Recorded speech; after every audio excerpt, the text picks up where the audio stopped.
merece la pena, mi hijo no merece la pena, dos neuronas de vuestro cerebro se conectan para permitir pensar eso. Y hemos dicho antes, el cerebro tiende siempre a ahorrar energía. Si yo estoy todos los días pensando la vida es un desastre, la vida no merece la pena vivirla, dos neuronas se conectan, ¿sí? Y me permiten pensar la vida no merece la pena. Si yo estoy todos los días pensándolo, al final esas neuronas se quedan solidificadas. Esa unión se solidifica, se suelda. Y yo ya no puedo dejar de pensar que la vida es un desastre o que la vida no merece la pena. No lo puedo dejar de pensar hasta que no haga terapia, o hasta que no haga un ejercicio mental profundo de decir, a partir de ahora voy a desconectar esto y voy a conectar otra cosa que me haga sentirme bien.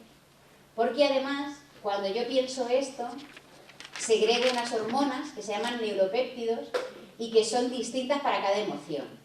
Hay neuropéptidos de la alegría y neuropéptidos de la tristeza. Si yo tengo un pensamiento bueno, los neuropéptidos son buenos, son endorfinas, hormonas buenas de la felicidad. Y me engancho a ese nivel de endorfinas. Y si no hay nada en la vida que me haga estar bien, me lo invento. Y mi hipotálamo se lo inventa con tal de que yo tenga ese nivel de endorfinas suficientes. Pero si yo tengo una emoción negativa y mi neuropéptido es negativo, aparte de que pasa por todo el cuerpo generando mogollón de enfermedades, va a hacer que me enganche a esa situación negativa, a ese sentimiento negativo. Y yo ya no puedo dejar de pensar en negativo y además si no hay nada negativo en mi vida me lo invento. Porque necesito estar mal, necesito estar triste. Y esto es lo que pasa, por ejemplo, con las depresiones, que al final te enganchas a un pensamiento negativo, a una emoción negativa que te va arrastrando y te va empujando hacia abajo. Y de vosotros depende que tengáis esa emoción positiva, ese pensamiento positivo que os empuje hacia arriba. Porque sois el ejemplo de vuestros hijos. Y no vale algo que se suele hacer a algunas personas de hacerse la víctima. De decir, voy a estar mal, porque así cuando estoy mal la gente me hace más caso. No, sois el ejemplo. Y si hacéis eso, estáis enseñando a ser víctimas.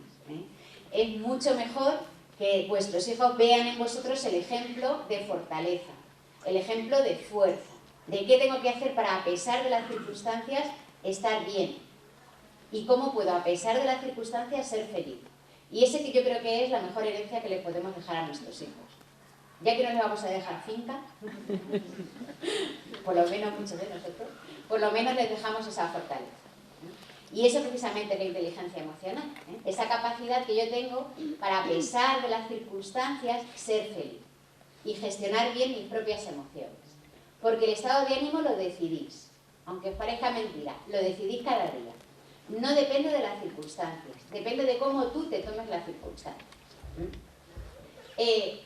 Por ejemplo, ¿cuánto tiempo pasa entre que os levantáis y sonreís?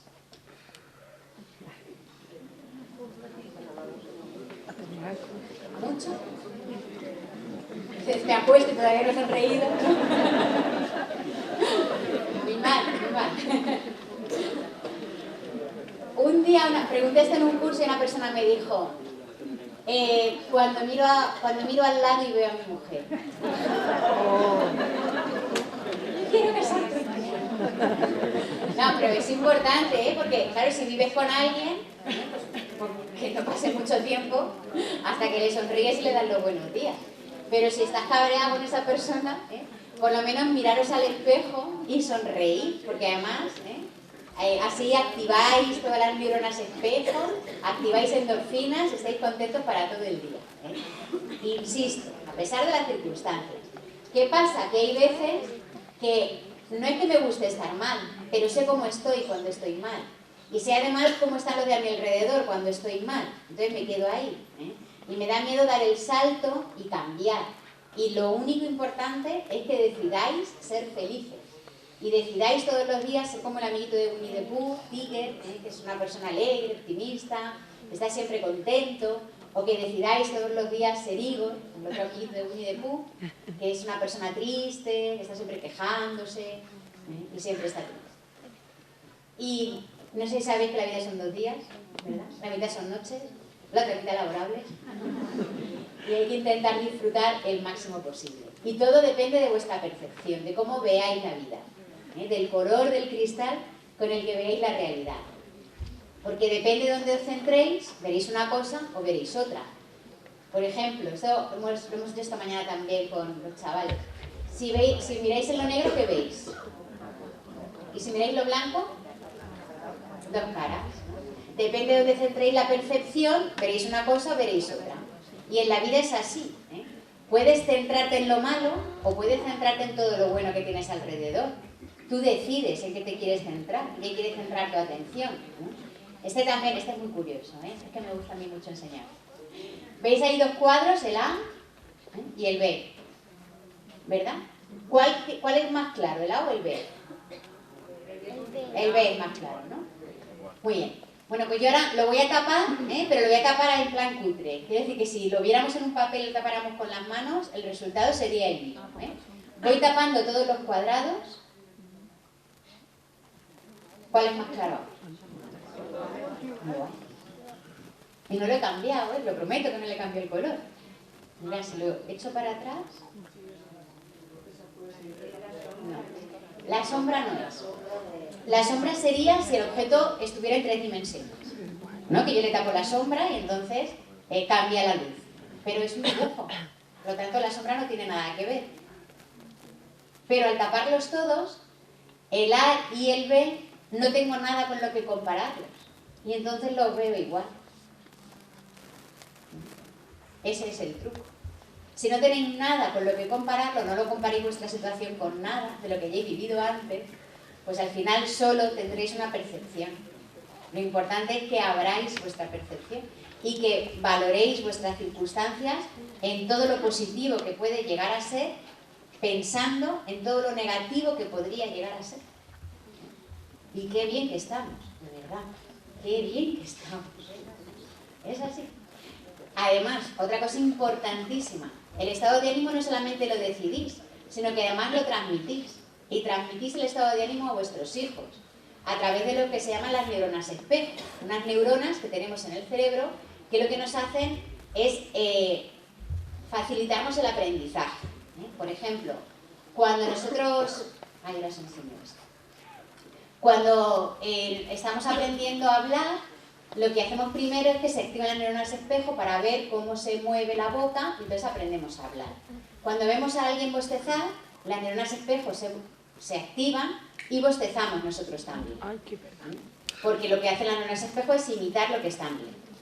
Os voy a proponer un truco ahora para que veáis cómo funcionan las neuronas espejo. Os voy a poner un vídeo y no podéis reíros. No. Prohibido reírse. Aguantad todo lo que podáis sin reíros, ¿vale? Estar serios.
Llorando ya de la risa. Con la lagrimita, reíros, que podéis reír, ¿verdad? Que podéis reír. ¿Cuántos se han reído? Yo creo que la mayoría estáis ahí con las sonrisitas. Pero os he dicho que no rierais. Muy bien. ¿Por qué los que os habéis reído? Porque lo ves y se te pega. Claro. Se te pega por las neuronas espejo. Lo ves reírse y tu cerebro se ríe. Es así. Eso es muy, muy importante, porque al final lo que hacemos es imitar las emociones de la gente con la que estamos alrededor. Y si estamos al lado de alguien que está siempre enfadado, al final estaremos siempre enfadados. Y si estamos al lado de alguien que se está siempre riendo, al final estaremos siempre riendo. Es muy importante. Por eso os digo que la decisión de ser felices es una decisión que no solamente depende de vosotros, hoy voy a estar bien, sino que va a influir en el estado de ánimo de vuestros hijos. Y eso es importantísimo. Tenemos que enseñarles a ser optimistas, porque a ser optimistas es algo que se aprende. Y se aprende con 3 cosas que un pesimista no tiene. Lo primero es algo que se llama el locus de control interno, es decir, ¿a qué le echo la culpa de las cosas que pasan? Yo le puedo echar la culpa de las cosas que pasan a la mala suerte, a los demás, a las circunstancias, o puedo pensar que la culpa de las cosas que me pasan es mía. ¿Qué creéis que genera más estrés? ¿Pensar que la culpa es de los demás, de la mala suerte, o que es mía? ¿Es mía? Bueno, ¿qué es de los demás? ¿Por qué? Porque yo a los demás no los puedo cambiar. Es que no los puedo cambiar. Además es muy frustrante intentar cambiar a alguien, porque la gente muchas veces no quiere cambiar. Si yo pienso que la culpa es de la mala suerte, yo eso no lo puedo controlar. Pero si pienso que es responsabilidad mía, sí que puedo decidir cambiar algo en mí para que cambien las circunstancias. Por lo tanto, lo importante es tener un locus de control interno y pensar qué es aquello que yo puedo cambiar de mí, para que cambien los demás. Esto me recuerda mucho a... Yo trabajé durante 4 años en servicios sociales y me acuerdo que vino una vez una madre y me dijo, hablándome de su hijo adolescente, me dijo, es que hay que ver qué mala suerte hemos tenido, porque mi hijo se ha juntado con muy malas compañías, se ha ido con el menganito, que fíjate cómo es, que se droga, que tal. Se fue esa madre y a los 5 minutos llegó la madre del fulanito y me dijo, es que mi hijo ha tenido muy mala suerte, porque fíjate, se ha ido con el menganito, que se droga y tal. O sea, cada madre vino a hablarme de lo malo que era el amigo del hijo. Digo, si cada una de ellas mirara un poco para adentro, ¿no?, y pensara cómo es mi propio hijo, pues sería mucho más fácil que lo pudiera gestionar.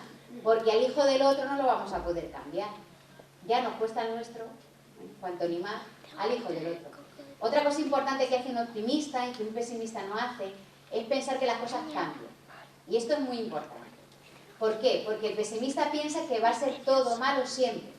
Y el optimista sabe que las cosas malas duran poco tiempo y que la adolescencia se acaba pasando, y que dentro de nada tendrán 19 y volverán a ser personas normales. Y que las cosas buenas también se pasan. Y por lo tanto hay que disfrutar a tope con las cosas buenas que nos pasen, porque acabarán cambiando y acabarán pasando. Así que hay que disfrutar a tope. Y otra cosa importante es que un optimista piensa que las cosas son muy concretas y un pesimista piensa que son muy generales. Cuando hablamos con un pesimista nos dice, es que todo está mal, la vida entera es una mierda, todo es un desastre. Un optimista te dice, mi vida es estupenda menos en esto. Y eso es muy bueno, porque cuando yo pienso menos en esto, me centro para cambiar eso. Pensar en cambiar mi vida entera es súper difícil, pero pensar en cambiar cosas pequeñitas sí que las puedo hacer. Otra cosa importante es el tema de la resiliencia, que es la capacidad de superar las adversidades. A todos nos pasan cosas malas continuamente, y el aprendizaje consiste precisamente en superar esas cosas, en ver qué depende de ti, qué puedes controlar de ti en situaciones negativas, y lo único que depende de vosotros es vuestro estado de ánimo. Os ha dicho Juana María antes que estaba haciendo la tesis sobre el tema de la pareja, el optimismo y el cáncer, porque mi marido tiene cáncer. Me acuerdo que cuando nos lo dijeron, bueno, yo lo pasé fatal durante un tiempo hasta que alguien me dijo, ¿y qué haces para no estar mal? Digo, ostras, nada. Me he quedado ahí en el estoy mal, pero no estoy haciendo nada. ¿Qué es lo mejor que puedo hacer? Yo no puedo controlar la enfermedad, no puedo hacer que la enfermedad ya no esté, pero sí que puedo controlar mi estado de ánimo. Y controlando mi estado de ánimo, si yo cambio mi estado de ánimo y estoy optimista, mi marido también lo va a ser. Y eso va a provocar que él tenga una mejor calidad de vida. Fijaros qué importante. Y eso sí que lo puedo controlar. A pesar de las circunstancias, puedo decidir ser feliz.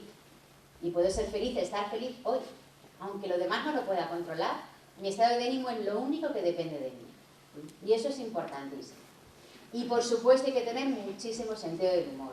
reíros todos los días, de verdad, es que es importantísimo. Las feromonas hay que liberarlas, las endorfinas hay que soltarlas, todos los días hay que reírse. Y esta frase de la Madre Teresa de Calcuta creo que resume muy bien todo lo que estábamos diciendo. No te preocupes porque tus hijos no te escuchen, porque te observan todo el rato. Eso está en el Facebook. Y es así. Observan cómo tenéis vuestro estado de ánimo, cómo lo gestionáis, si sois optimistas, si no, si os sabéis controlar, si no, si tenéis una buena autoestima o no. Y hay que predicar con el ejemplo, siempre. Os dejo ahí con unas ideas, unos consejillos, truquillos que podéis aplicar más que con vuestros hijos, con vosotros. Porque habéis visto que aquí la idea no es cambiar a vuestros hijos, sino cambiaros a vosotros para que vuestros hijos cambien. Lo primero, ayudarles a que se fijen metas. Es importantísimo. Tienen que saber cuál es su elemento, tienen que saber cuál es su futuro. Muchas veces los problemas de autoestima en los adolescentes vienen porque no tienen claro qué van a hacer con su vida. Y más ahora en esta situación tan difícil económicamente, en la que piensan que no van a tener futuro. Ayudarles a trazar su propia línea del tiempo, y esto es muy sencillo. Os sentáis con ellos y que dibujen una línea, una rayita, aquí estoy, ahora, cómo voy a estar dentro de un año, cómo voy a estar dentro de 2, de 4, de 10, de 20, y enseñarles a que se vayan fijando metas, objetivos.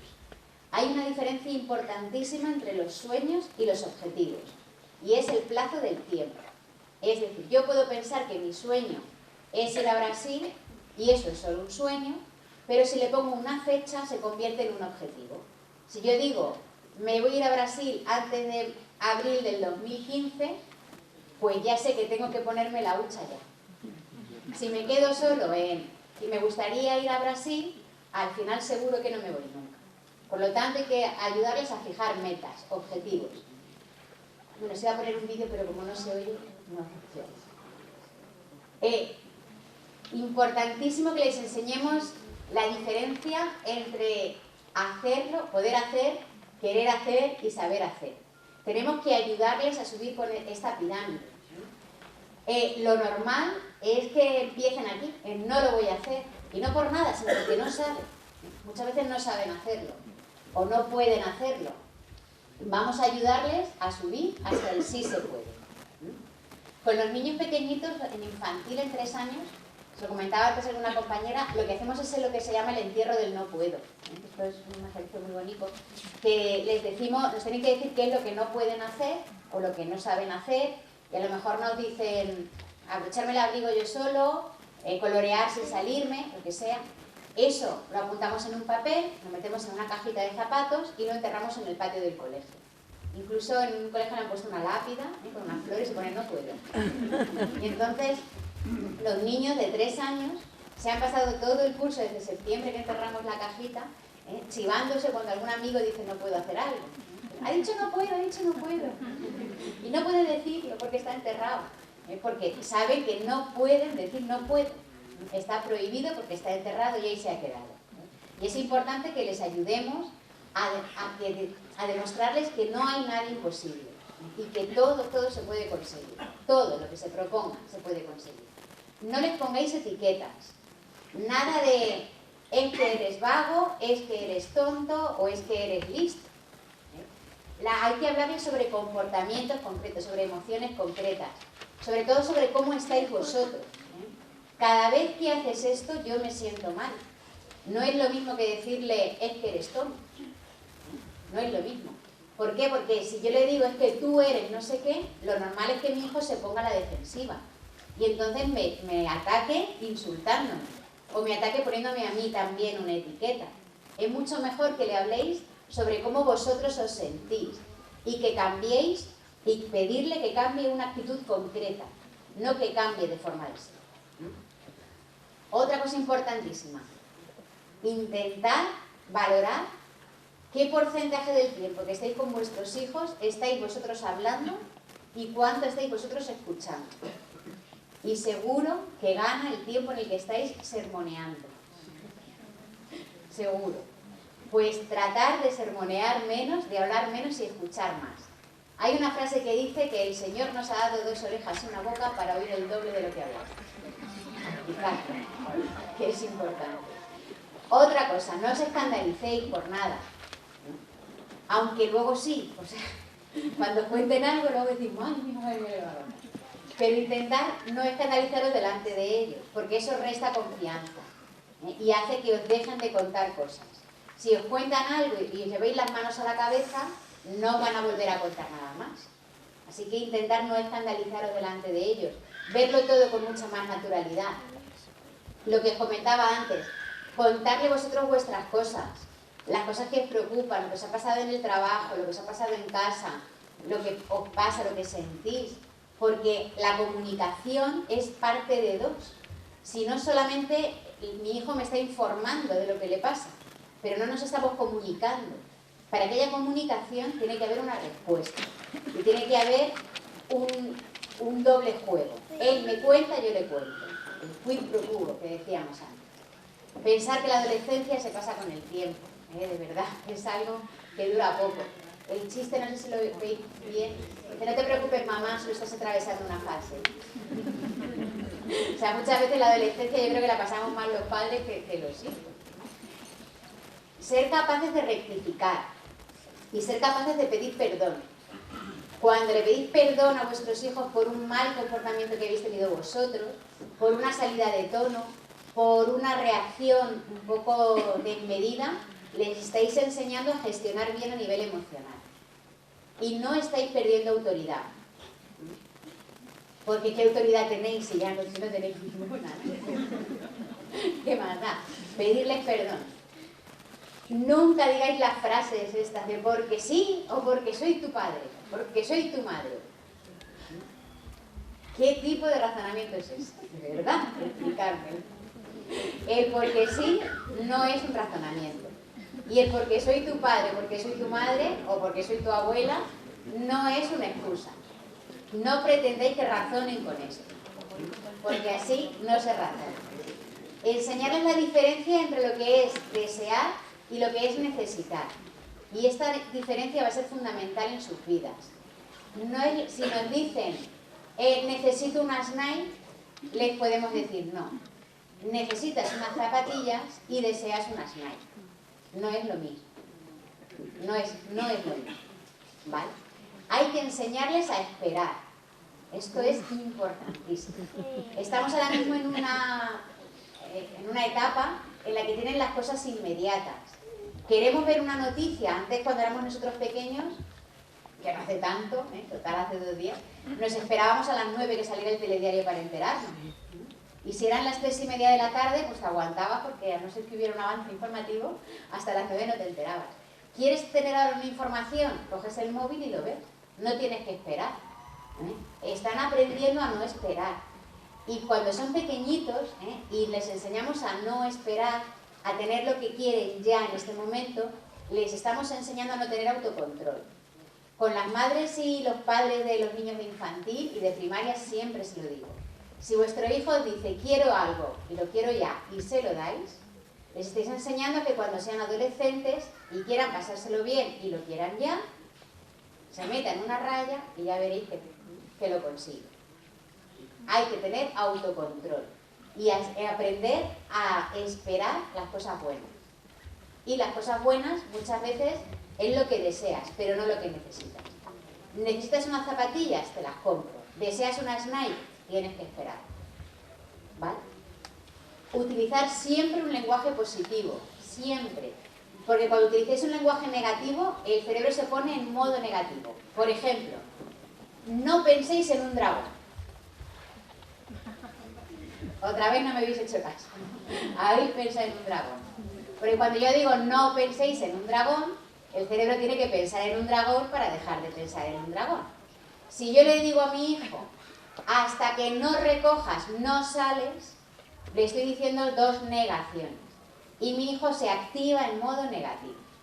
Si le digo, cuando recojas saldrás, se pone en modo positivo y recoge. ¿Y parece magia? No lo es. Es positividad, es lenguaje positivo.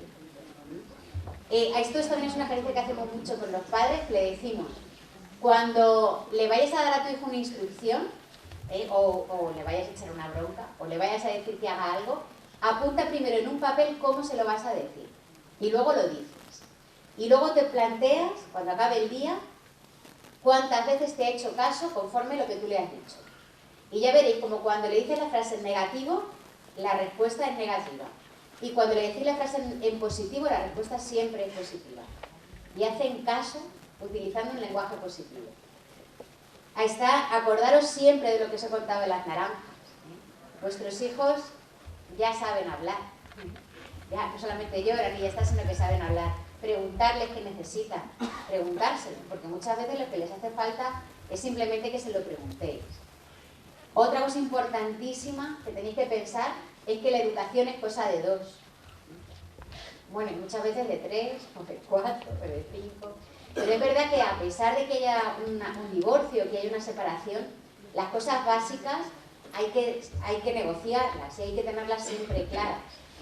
Y eso se debería negociar y deberíamos sentarnos a plantearnos los límites, los noes y los síes. Porque si una persona dice que no a una cosa y la otra dice que sí a la otra, lo estamos liando. Los noes y los síes hay que tenerlos muy claros y hay que negociarlos. No competir con vuestro hijo, porque no sirve de nada, seguramente os gane, lo que sea. No es, pues lo haces porque yo lo mando, lo haces porque tal, porque yo tengo que ganar, porque yo soy el padre, porque yo soy la madre. No es una competición de educación, es un tema de que razonen, de que lo piensen y que lo valoren. Cumplir siempre vuestras promesas, importantísimo.